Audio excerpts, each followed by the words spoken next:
So there are a number of different things that play with the windmill. Probably the biggest one is what's going to be happening with the shoulder. So in your start position, you want to have the shoulder locked in place. So that means tricep is locked, locking out your elbow, and the upper back is engaged, keeping the wrist lined up right over your shoulder, okay? So we don't want to have it out front. We want to make sure everything is stacked in a nice straight line, okay?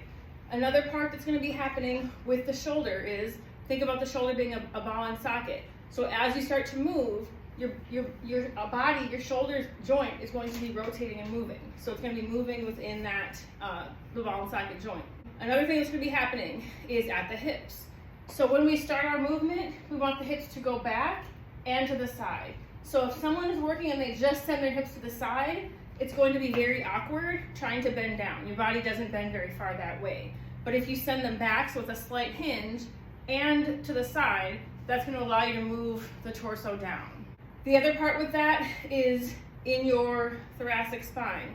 So as you're getting more bent over, you're going to have to rotate more in your trunk in order to keep that dumbbell stacked over your shoulder the entire time, okay? So if any of those pieces are not happening, so if we're locking the shoulder without letting it rotate, that's going to hinder our movement. If the hips are not hinging and going to the side, that's going to hinder the movement. It's going to make it feel more awkward. And if the trunk is not rotating, it's going to make us feel a little bit awkward in the windmill position. So when you get your dumbbell overhead, once you get your dumbbell up, it's locked out. So wrist, shoulder, hip, and heel in that initial position are all in a straight line. As you start to work, we're going to have the gaze, the eyes, the focal point is going to go right up through the dumbbell. That's going to help us keep it aligned. The first thing that happens, hips go back into the side, and then we start to go down. Notice that shoulder is rotating in the joint, so it's not facing the same direction as when I started. Gaze is still up, and as we come back up, we're going to lock it back to the front. Okay, eyes up, hips back into the side, rotate at the trunk, and back to square.